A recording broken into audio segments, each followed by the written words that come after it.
Hello, good morning. Hello, everyone. Can you please get seated?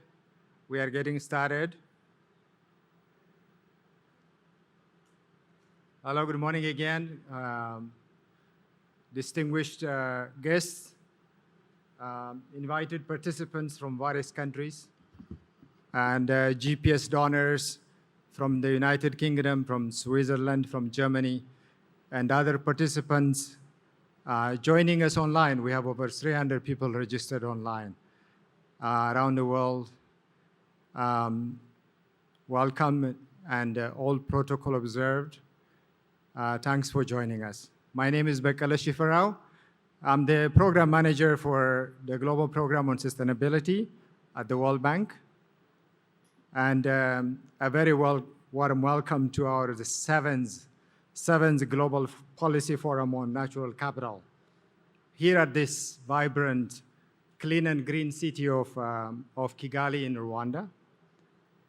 The Global Program on Sustainability took over from the WAVES, Wells Accounting and Evaluation of Ecosystem Services, which has been running for many years.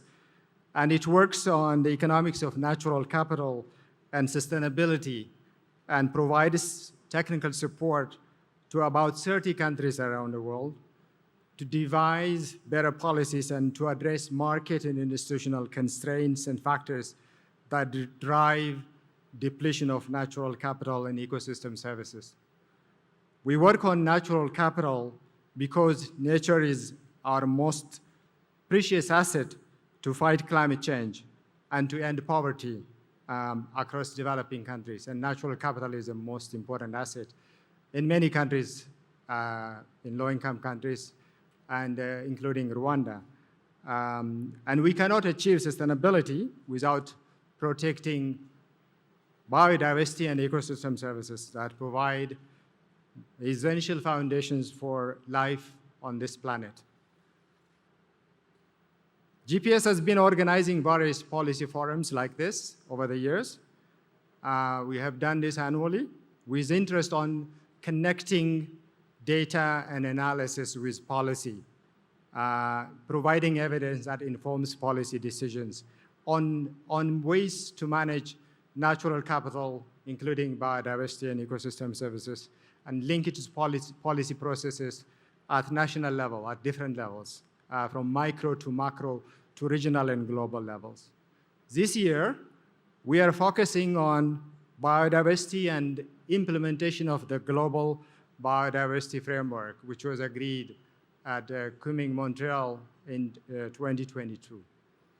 Our interest in particular in this forum is to discuss how better data and analysis and evidence, including policy analysis and natural capital accounting approaches, can be leveraged and used to support implementation of this framework to achieve the 2030 biodiversity targets.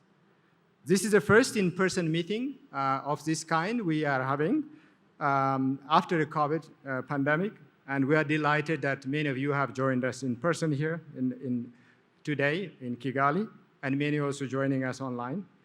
We have lined up an informative, interactive agenda for a dialogue over these 2 days to discuss several important issues that are vital for implementing the global biodiversity framework at national level.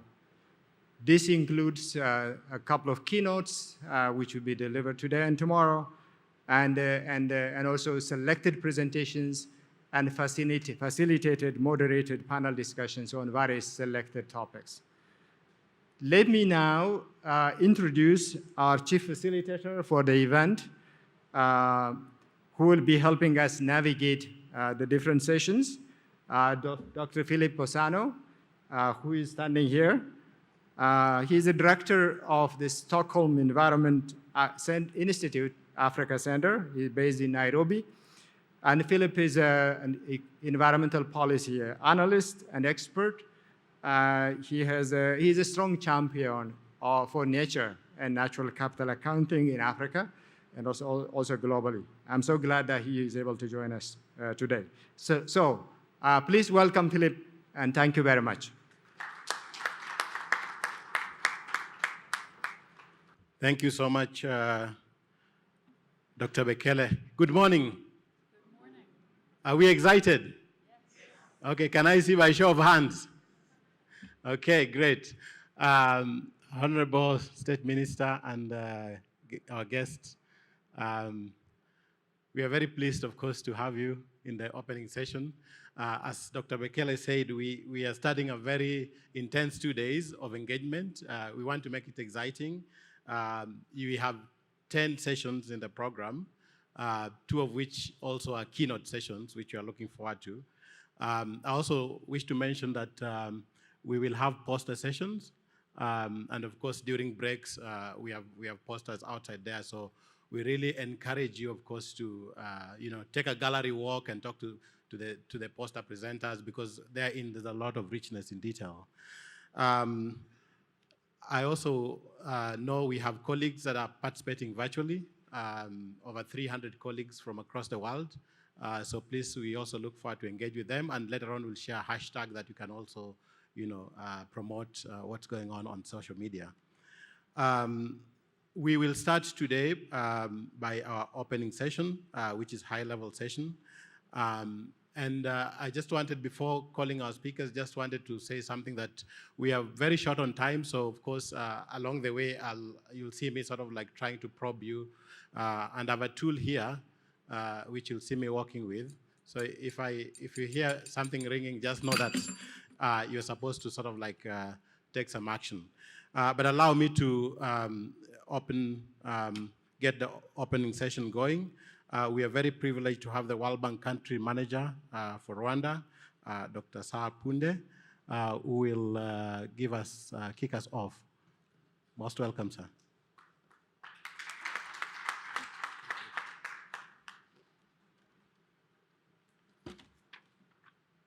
Honorable Minister, Dr. Claudine Ware, Minister of State for Environment in the Ministry of Environment in Rwanda, Mr. Ozoni Ojelio, the UN Resident Coordinator in Rwanda, Ms. Valerie Hickey, the Global Director for Environment, Natural Resources, and Blue Economy at the World Bank, distinguished delegates representing member countries, dear esteemed colleagues and forum participants, including all joining us online from around the world, all protocols observed. Good morning. In Rwanda, we say Mwaramutse.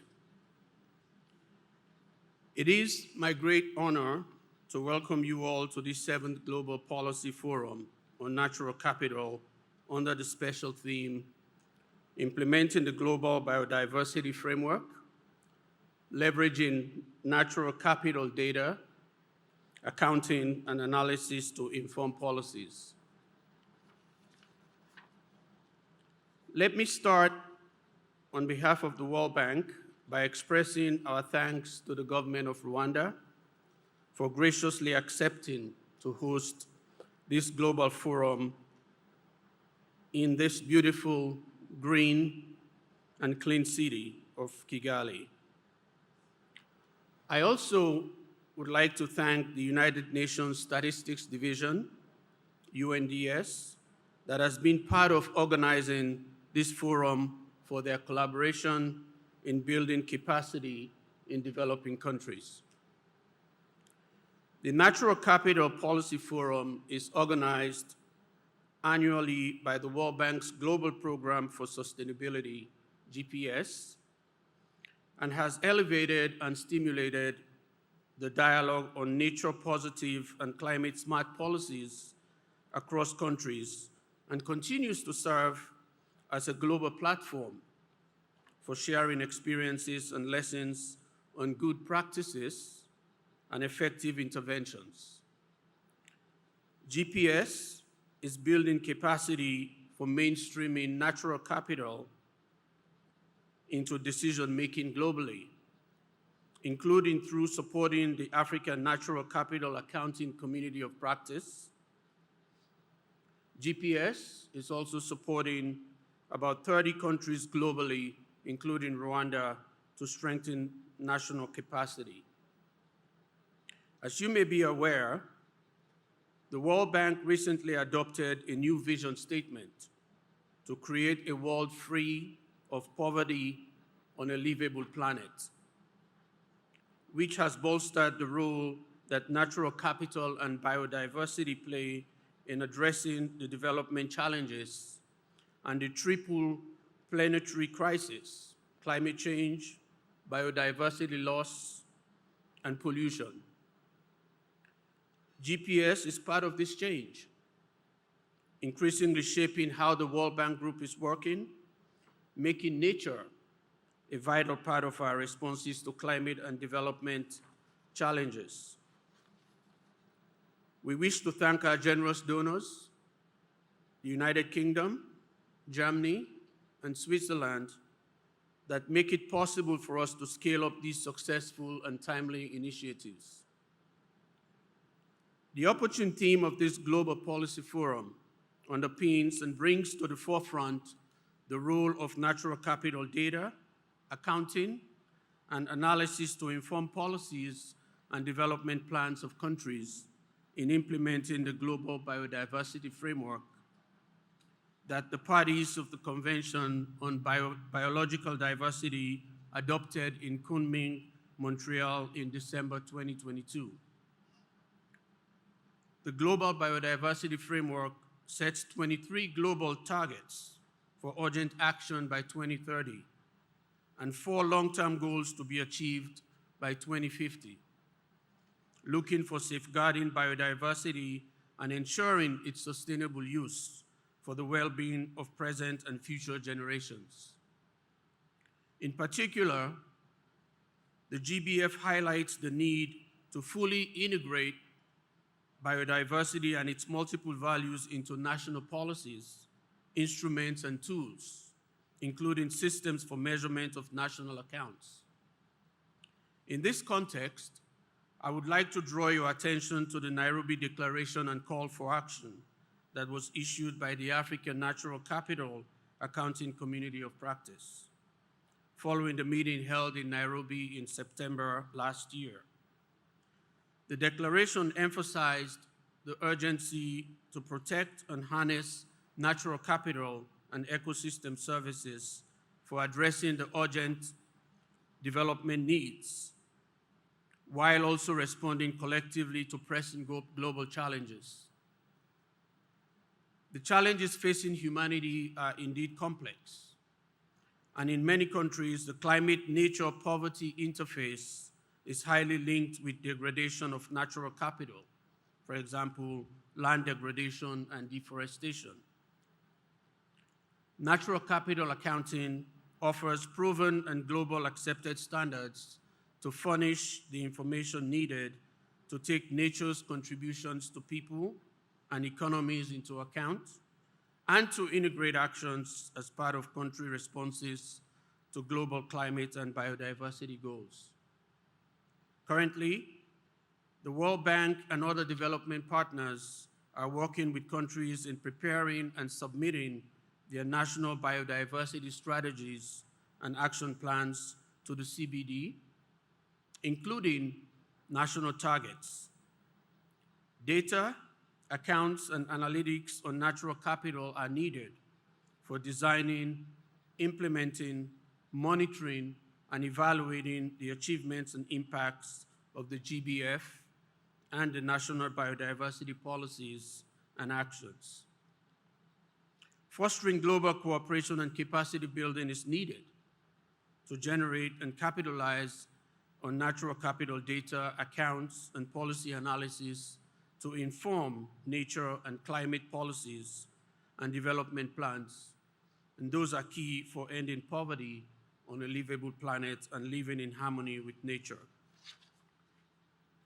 Allow me to reiterate the commitment of the World Bank to continue playing an active role in advancing the good work that dialogues like this Global Forum on Natural Capital are providing to advance ambitious actions to meet national and local development aspirations and implement global biodiversity and climate agenda.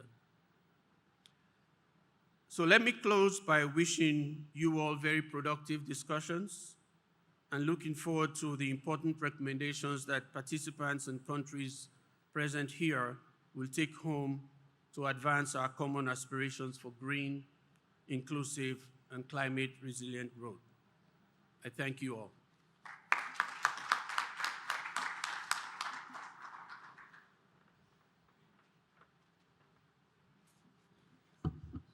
Thank you so much, Dr. Sa, and also to your team that has graciously welcomed us here, organizing all the logistics. We really appreciate. Colleagues, I move now to our second speaker, Mr. Ozonia Ojielo. Mr. Ojielo is a veteran of the United Nations. He has been working at the UN for over 25 years in many stations, actually, including, I see, Kenya, and also in Central Asia, Kyrgyzstan. So you bring in a rich experience. The UN has been, the UN Statistics Division has been a very central player in this meeting, and also very central player in terms of advancing the natural capital agenda at country level. So, Mr. Ojielo, the floor is yours. Welcome.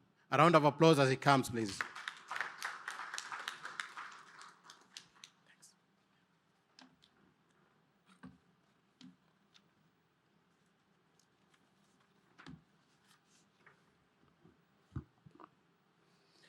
Thank you very much, Dr. Sano.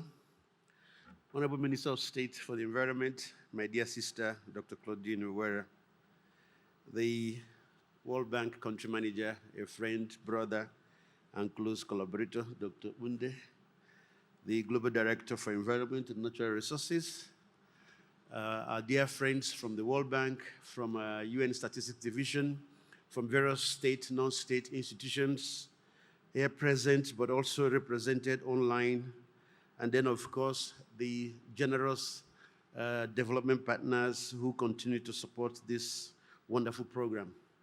So I'd like to join my dear brother, Sir, in welcoming everyone to this forum, 7th Global Forum on Natural Capital, but in particular to acknowledge the leadership and to thank the government of Rwanda for generously hosting us and providing this space for this important conversation, and of course to celebrate my colleagues at the bank and at our statistics division for this excellent collaboration. And so over the next 2 days, this forum will focus on implementing the global diversity framework. How do we leverage natural capital data, accounting, and analysis to inform policies at the national level? So such a diverse audience as is here constituted, including those here, more than 300 participants that have joined online, should give us hope about strengthening statistics, but also developing natural data accounts, because this is critical in informing our policies to fight climate change, but also to prevent and protect biodiversity, prevent biodiversity loss. When we leverage natural capital data, accounting, and analysis, it allows us to play a pivotal role to inform policies that are related to the global biodiversity framework of the Convention on Biological Diversity. And so by integrating comprehensive natural capital data into policy frameworks, governments and international organizations are able to make informed decisions that prioritize biodiversity conservation while at the same time considering our socio-economic development. This integration involves utilizing data on ecosystem services, biodiversity indicators, and economic valuations to create a more holistic understanding of the benefits and the values that are provided by nature. For instance, by incorporating natural capital accounting into national income measures, countries are better able to assess the true costs and benefits of economic activities on biodiversity. Furthermore, analysis based on natural capital data helps in setting ambitious yet achievable targets within the global biodiversity framework. Policymakers are able to identify areas of critical importance for conservation, to allocate resources effectively, and to monitor progress towards our biodiversity goals. Analysis also enables the examination of trade-offs between different policy options, such as evaluating the economic benefits of conservation efforts versus the potential short-term gains from exploitation. Through stakeholder engagement and capacity building, policies informed by natural capital data can be more effectively implemented and enforced. This approach not only improves the effectiveness of biodiversity conservation, but also promotes sustainable development, which recognizes the intrinsic value of ecosystems as well as the services they provide to humanity. The Global Biodiversity Framework Monitoring Framework is currently being developed as a collaborative effort that involves various stakeholders, including many in the UN system. These stakeholders play a critical role in providing technical expertise, coordinating efforts, but also facilitating the integration of the monitoring framework into national and global biodiversity strategies.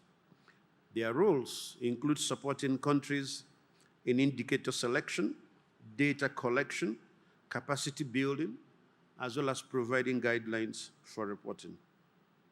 At the moment, the metadata for the indicators are being developed under the overall leadership of the ad hoc technical expert group and will be submitted for adoption at the Conference of Parties later this year. I'm very happy to see that this important global event is taking place in Africa, as preserving biodiversity in Africa is of paramount importance to us due to the continent's rich and diverse ecosystems that support millions of people, as well as our unique wildlife species. Africa's biodiversity provides essential ecosystem services, such as clean air, water, and fertile soil, crucial for agriculture and human well-being. Additionally, many communities in Africa rely directly on natural resources for their livelihoods, including fishing, agriculture, and traditional medicine. Preserving biodiversity also safeguards against climate change impacts, as intact ecosystems can sequester carbon and buffer against extreme weather events. Furthermore, Africa is home to iconic wildlife such as elephants, rhinos, and lions, making conservation efforts crucial for the tourism industry, which also supports our local economies. Preserving biodiversity in Africa is not just about protecting ecosystems and wildlife. It is also about ensuring sustainable development, food security, and cultural heritage for current and future generations. High-quality integrated data and statistics, in particular, well-developed and integrated natural capital accounts on the environment-economy nexus, will therefore be critical to making these kinds of decisions and policies. NCA, underpinned by the system of environmental economic accounting as the international statistical standard, is an umbrella term that covers efforts to use an accounting framework to provide a systematic way to measure and to report on the stocks and flows of natural capital. Its underlying premise is that since the environment is important to society and the economy, it should be recognized as an asset that must be maintained and managed, and its contributions be better integrated into commonly used frameworks like the system of national accounts. As such, the SEEA provides countries with a framework for deriving internationally comparable sets of statistics and indicators. It is in particular relevant for monitoring international policy initiatives, including the Kunming-Montreal Global Biodiversity Framework, the 2030 Sustainable Development Agenda, and the Paris Agreement. In closing, I hope this global forum will bring many new partnerships between practitioners from all over the region and clearly illustrate the use cases of the natural capital accounts. This will hopefully strengthen the resolve to understand and inform policy better with more accurate and timely statistics.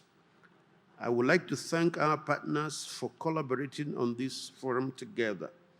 Most importantly, our host government for hosting the event, and the World Bank's Global Program of Sustainability, and the United Nations Statistics Division for co-organizing it.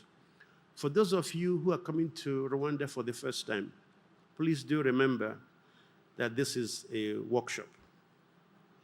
Every workshop has two parts: the work and the shop. Make sure you don't leave Kigali without the shop. There are many interesting things that are on offer. If in doubt, my sister sitting right behind here in the front table will provide you guidance about where to go. Morakoze Chiane.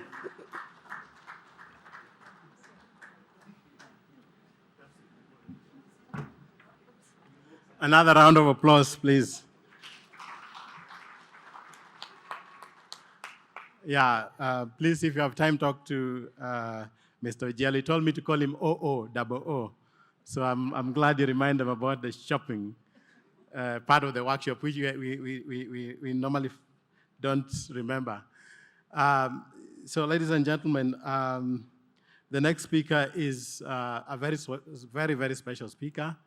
I couldn't think of any champion that we could have for this forum than our next speaker, Honorable Claudine Uwera.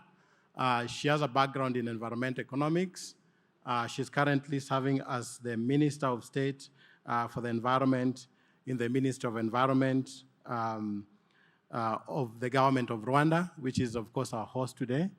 I say we couldn't have any other champion, any better champion, because before her current position, she was serving in the Ministry of Economic Planning and Ministry of Finance. And before that, she was actually the national coordinator of the Rwanda Natural Capital Accounting Program. So she knows more than myself and many colleagues here. Honorable Minister, please, most welcome. Could we give the Minister a round of applause? Thank you very much, moderator. Maybe I start with the last word as highlighted by Ozonia, the meaning of the workshop, just work and shop. Yeah. Thank you very much, Dr. Sar, World Bank Country Manager for Rwanda, Dr. Ozonia, UN Resident Coordinator in Rwanda, Dr. Valerie Hiki, Global Director for Environment, Natural Resource, and Blue Economy, Global Practice, World Bank, Engineer Festus Ngweno, the Principal Secretary in the Ministry of Environment, Climate Change in Kenya, Mrs. Daphne Chabu, Permanent Secretary in the Ministry of Lands and Natural Resources, Zambia, distinguished delegates representing member countries, dear esteemed colleagues, and the forum participants, including all joining us online from around the world, all protocol observed. Good morning. Ngaramtse. I'm delighted to welcome you all on behalf of the host, which is the government of Rwanda, to this 7th Global Policy Forum on Natural Capital. Welcome to a country of 1,000 hills, and I hope you will feel the warmth of the people of Rwanda. Allow me, on behalf of the government of Rwanda, to show our gratitude for the World Bank and partner having chosen Rwanda to host this imperative global forum on natural capital. As we convene here today, it's imperative to recognize the profound significance of biodiversity and ecosystem services in shaping our environment, sustaining our livelihoods, and fostering resilience in face of a global challenge. We stand at a pivot moment in our collective effort to combat the tangled challenges of climate change, biodiversity loss, and land degradation. As we gather today to deliberate during this global forum, we signal our commitment to a future where the health of our planet and the well-being of our people are paramount. Therefore, our actions must be unified in our determination to address those global challenges is unwavering. The world is witnessing unprecedented changes to our climate and ecosystems, demanding urgent concerned actions. Our planet's health cannot be considered in isolation. The time is now to realize the alignment of our nationally determined contribution and nationally biodiversity strategy and action plans, ensuring that our climate and biodiversity actions reinforce one another. It encourages us to adopt whole-of-government approaches and fosters inclusivity, recognizing that effective change requires engagement of all sectors in society. Loss of nature and biodiversity, therefore, affect both the economies and the human well-being. Unfortunately, mounting evidence document that several impact drivers related to human activities like pollution, land and sea use changes, and overexploitations of natural resources, amongst others, and leading to ecosystem degradation and biodiversity loss. The failure to adequately account for the role that biodiversity and ecosystem services play for economic growth and human well-being underpins the persistence, degradation of nature and loss of biodiversity in many across the globe. We're gathered here in Kigali to seek inclusive solutions to the triple planetary crisis, the crisis of nature and biodiversity loss, the crisis of climate change, and the crisis of pollution and waste. Realistically, without a doubt, when countries adopted the implementation of natural capital to produce consistent data and analysis under the globally adapted system of environmental economic accounting, is the universally accepted international statistical standard for natural capital accounting. This provides a framework for organizing and presenting statistics and information on the environment and in relationship with the economy, thereby counting, integrating, and valuing nature to inform policies and development plans of our countries. Rwandan economy is mostly a nature-based economy. The majority of the population is engaged in nature-based economic activities, such as agriculture, forestry, nature-based tourism, etc. And Rwanda realized this fact long ago. And following a political commitment in 2012 in Gaborone, Botswana, the government of Rwanda and other African countries signed the Gaborone Declaration, reaffirming the commitment to pursue and ensure that the contribution of natural capital to sustainable economic growth, maintenance, and improvement of social capital and human well-being are quantified and integrated into development and business practices. Rwanda started developing the natural capital accounting since 2014. Implementation gained technical assistance provided by the World Bank under the Wealth Accounting and Evaluation of Ecosystem Services Global Partnership Program for Rwanda.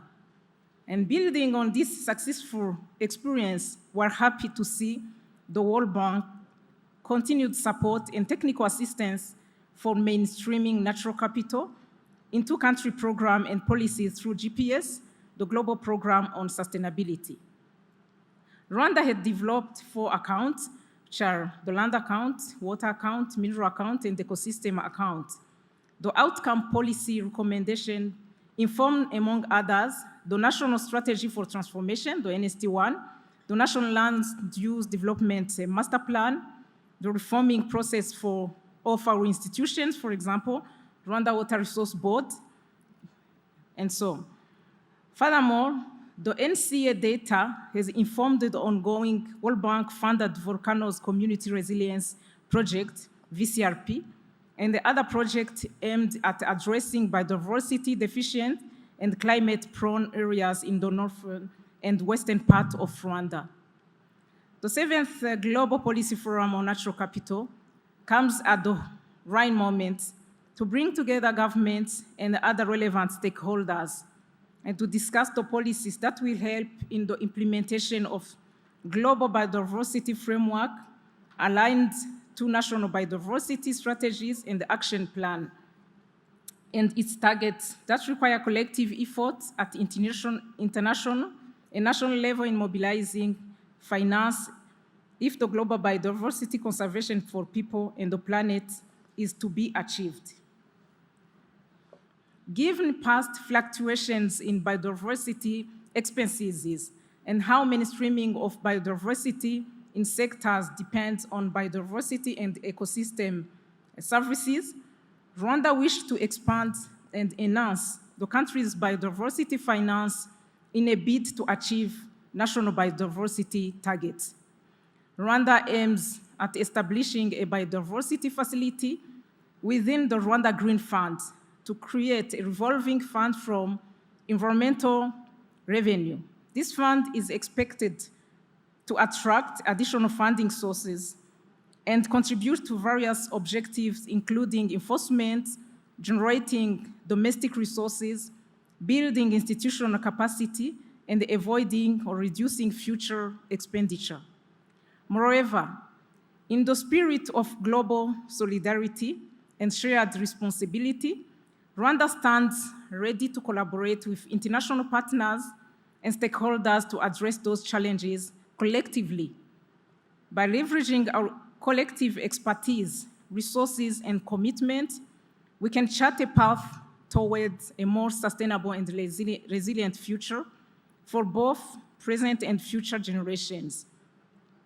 In conclusion, I would wish to highlight that the government of Rwanda is committed to advancing the institutionalization of NCA and improve environmental statistics to inform evidence-based policy decision-making by integrating NCA into the system of national account toward producing the green GDP. I wish you all a very successful forum and looking forward to working together to implement the recommendation that will be adopted in this video forum. Also, I would like to recommend that you spare some time and visit our beautiful country, Rwanda. Rwanda has so much to offer all visitors. On behalf of the government of Rwanda and on my behalf, and with your permission, of course, I declare the 7th Global Policy Forum open. Thank you very much.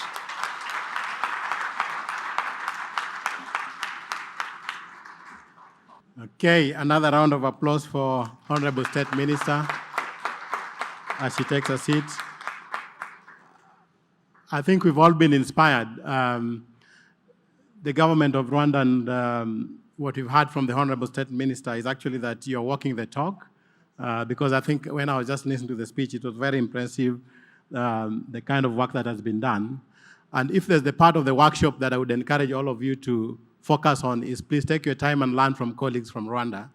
And I speak from a point of very informed position because my organization, Stockholm Environment Institute, has had the privilege to work with the World Bank and the Rwanda Water Board on the water accounts.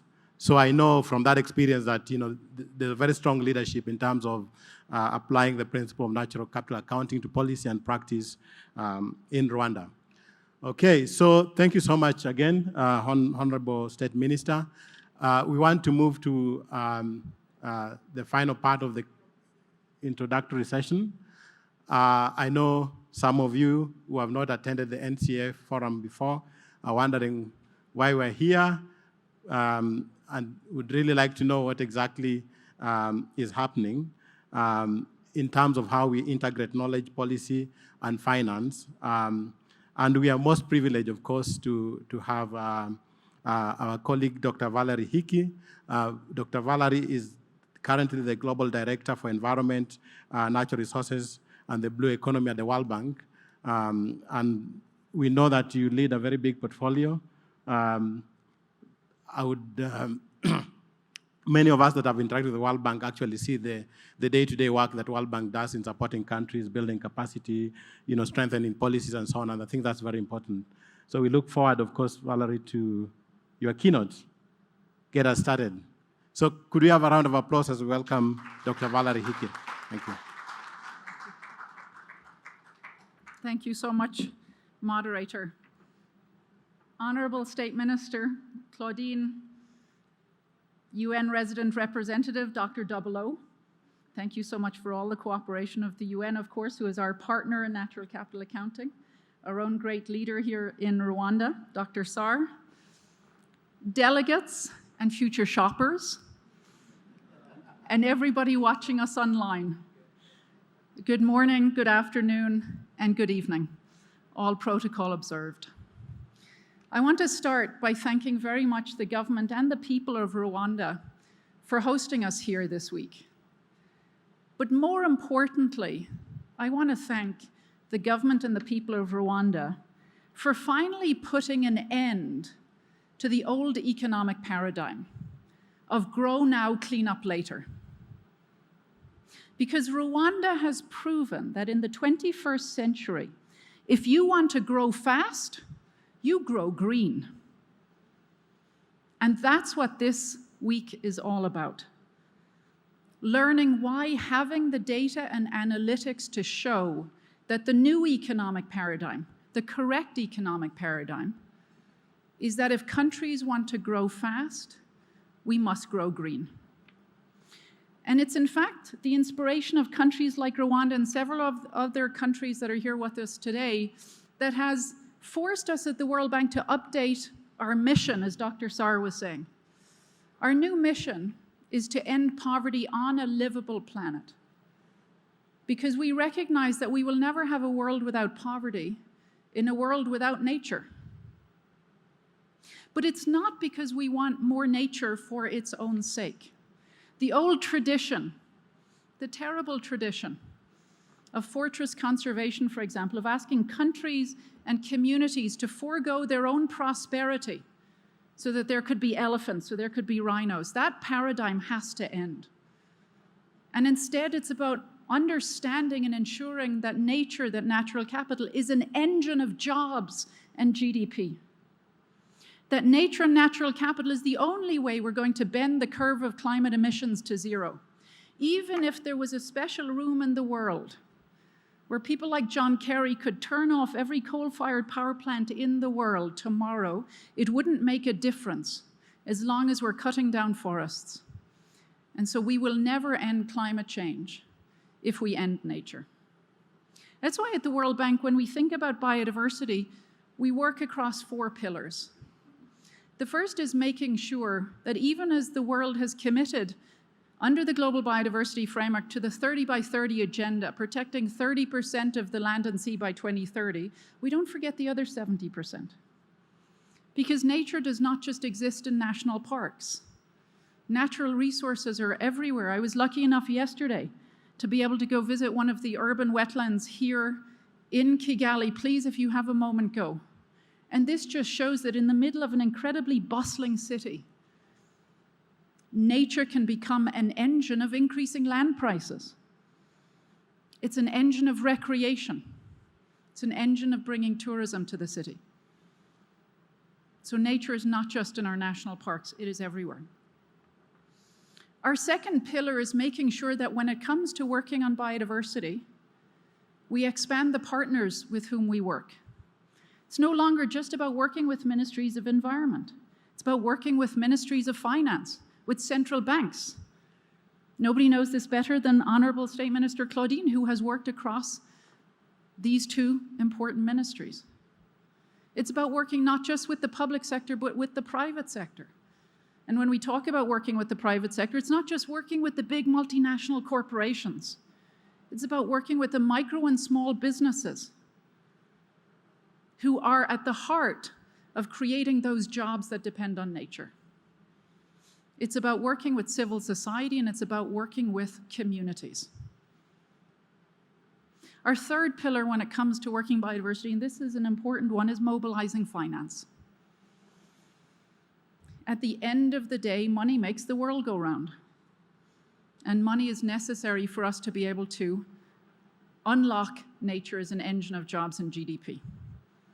And our role of the World Bank is to make sure that we can broker deals and bring together international grant finance to unlock our own money, to bring it together with domestic public budget, together create enough money at scale to do the work that's necessary so that nature can grow and that in turn the jobs and GDP that it leverages can grow. But the fourth pillar, and probably the one that's most critical for today and this week, is that we're working on data and analytics. We have to measure so that we can manage.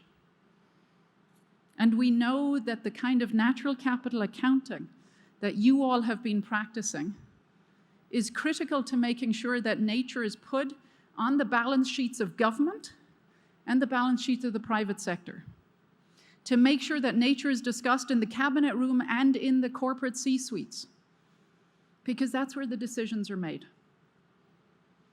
And having this data is there not, again, for its own sake, but to drive decision-making. We've used natural capital accounting data, for example, to create an economic case for nature, to show that if, for example, agriculture was to become more biodiversity smart, you could increase agricultural production to the value of $150 billion, 80% of which would flow to low and middle income countries. That would be tens of billions of dollars in the pockets of rural communities. That's the path to development. We've used natural capital accounting data to look at the value of protected areas and tourism, to be able to prove that for every dollar that a tourist spends, that hopefully all of us are going to spend this week in Rwanda, leads to $6 in value created locally. And it's not just about creating economic value. The same data helped us understand the importance of protected area for jobs. We have colleagues here from Zambia. 14% of the working age population, think about that, 14%, around the Lower Zambezi National Park are employed by the park. In the South Luangwa National Park, it's 30%. Almost 1 in 3 people who work because of that national park. But it's important that natural capital accounting is not just there to be a cheerleader for nature, it's also there to show us when things are not working so well, because this is important. We just celebrated World Wildlife Day this past weekend. 10 years ago, every 20 minutes an elephant was poached on this continent. Every 20 minutes. Because of the blood, sweat, tears, and money invested by African countries and communities, that has stopped. This year we celebrate thriving elephant populations across the continent. But natural capital accounting has showed us that that's not all just a good news story. It's led to increased human-wildlife conflict, for example. And that's leading to money being taken from the pockets of some of the poorest communities in this country. Those same examples in Zambia. We see that, for example, around the Lower Zambezi, there's been a 14% impact on crop production. Around South Luangwa, it's 11%. Together, that's been a loss of $3 million to the small farmers around those national parks because the parks have been successful at protecting wildlife. Natural capital accounts can tell us that. They can help identify not just what's working, but what's broken. And it's not just broken here. We're seeing the same issues across the world. Nepal is having the same problems with human-wildlife conflict. Around Chitwan National Park, one of the most famous national parks in Nepal, they've lost over $3 million of crops because of human-wildlife conflict. So natural capital accounting and the data it gives us helps us understand these issues and helps make sure these issues are in front of decision makers in cabinet and in corporate C-suites. And that's why we're here this week, because so much has been done in the 23 countries that together with the UN we've been able to support to do natural capital accounting. But the job is not done. It is not finished. And in particular, I think there are 3 things we need to do more.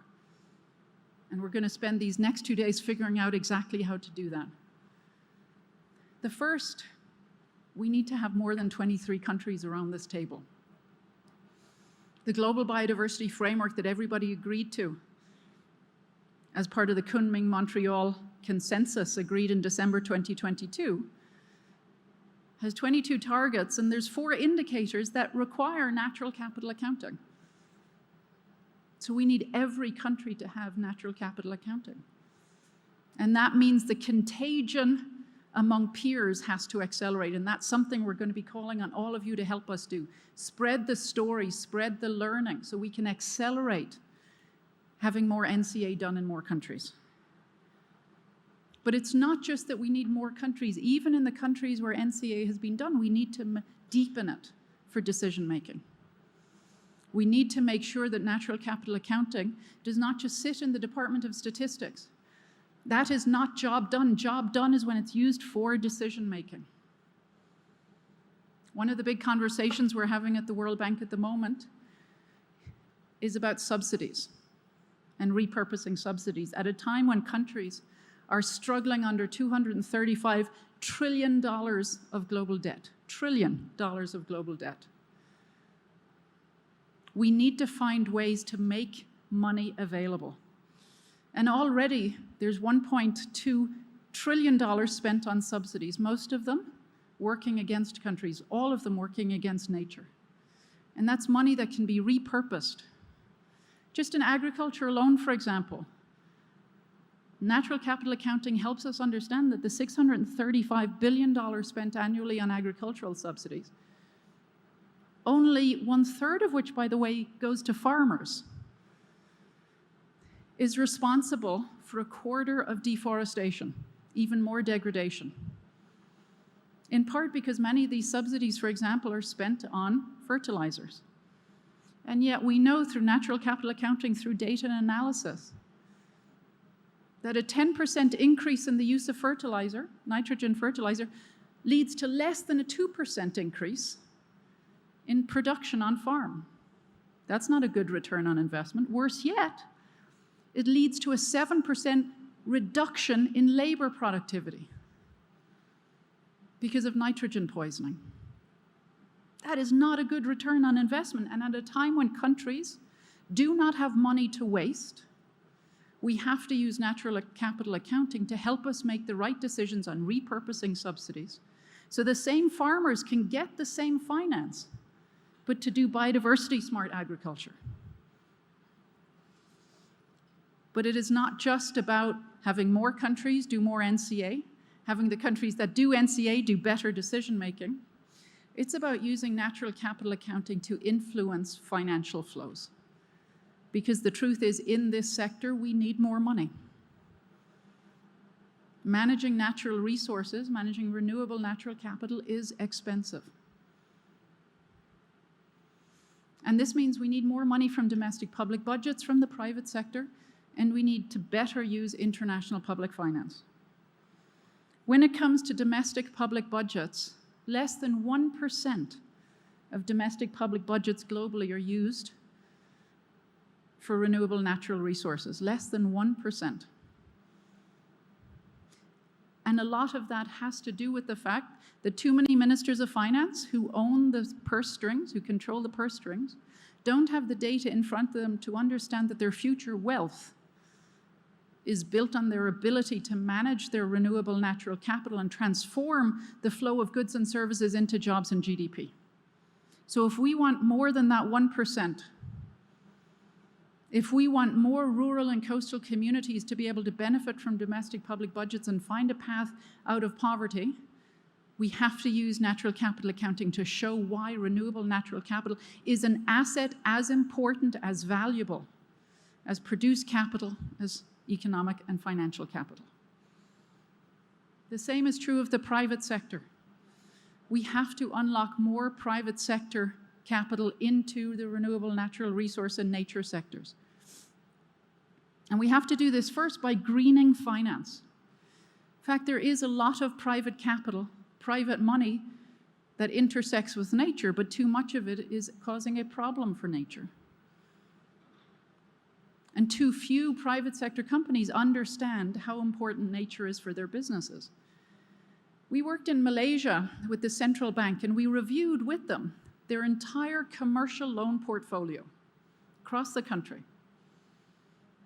And we were able to show them that 54%, over half of that entire commercial loan portfolio, was heavily dependent on renewable natural capital.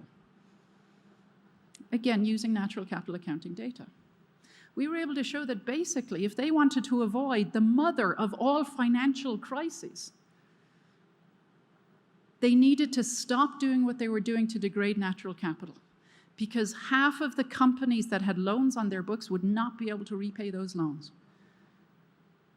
If water disappeared, if the land became too degraded, if nature disappeared. And that's the kind of work we need to do to begin to show central banks and private companies the risk they're taking by not paying attention to nature. But we also need to make sure there are more flows into nature.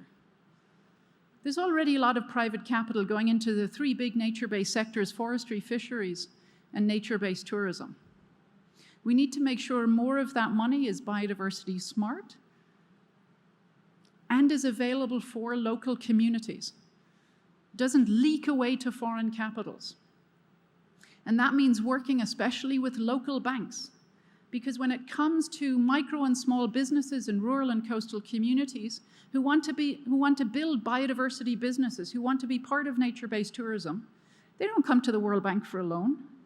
They don't go to the big international banks for a loan. They go to their local bank, and we need to work with those local banks so that they understand why it's so important to finance biodiversity-based businesses and why these are bankable businesses. And that's the job we have to do in natural capital accounting. And finally, as we use natural capital accounting to influence domestic public budgets and unlock more private capital, we have to use it to better leverage international public finance. Only around 10% of international public finance has anything to do with biodiversity, however vaguely. That's not a lot. We need more of it, and we need to use it better. We need to use international public finance not to support green projects, but to do what Rwanda is doing and build green economies. That means using it smartly for the things that governments can't borrow for, to make sure that when they do borrow, projects are shovel-ready, to make sure that the international public finance is used for the sort of institutional strengthening that countries can't borrow for, that countries can't afford themselves. We also need to use international public finance better to de-risk for the private sector, to show them that biodiversity is a bankable business. If they don't know yet and they want to take baby steps, let's help them along the way. Let's de-risk. Let's co-invest. Let's give them some credit enhancement so we can deliver those private sector funds.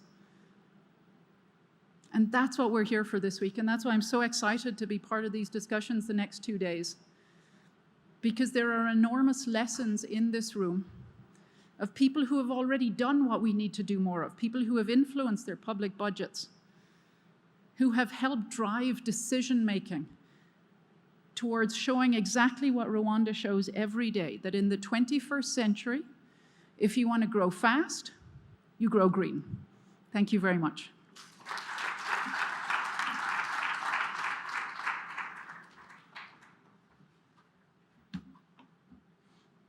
Thank you so much, Valerie. If you want to grow fast and grow quickly, you also have to take care of your nature. Colleagues, I think we're coming to the end of the first session. Just to say that we'll request our guest, Honorable Minister, and our keynote speakers this morning to have a group photo with the participants. So we'll be guided. There's a team out here that's guiding us. And just to say that we have 30 minutes during which you have the group photo, and then we have a break for tea and coffee. And also we didn't have time to introduce each other. So I'm hoping during this time, you have the opportunity to talk to your colleagues, your neighbors, get to know them, get to know where they're coming from, so that we also use that time to network. So we will take the photo here. That's what I'm informed. So we just give our colleagues a few minutes to set up the logistics. In the meantime, I just wanted to say that the keynote speech by Dr. Valerie Hickey really sets the stage for all of this forum. We know we are looking at 4 themes in this forum. The first one is actually economic case for nature. The second theme is natural capital data, natural capital accounts, analysis for biodiversity and ecosystems. The third theme is looking at how do we get incentives right for biodiversity conservation. And I think you really talked a lot about subsidies, which I think is a challenge for productive sectors like agriculture and so on. We see that it's always a case where you see a lot of trade-off. And the last, not least, is how do we mobilize finance for biodiversity conservation.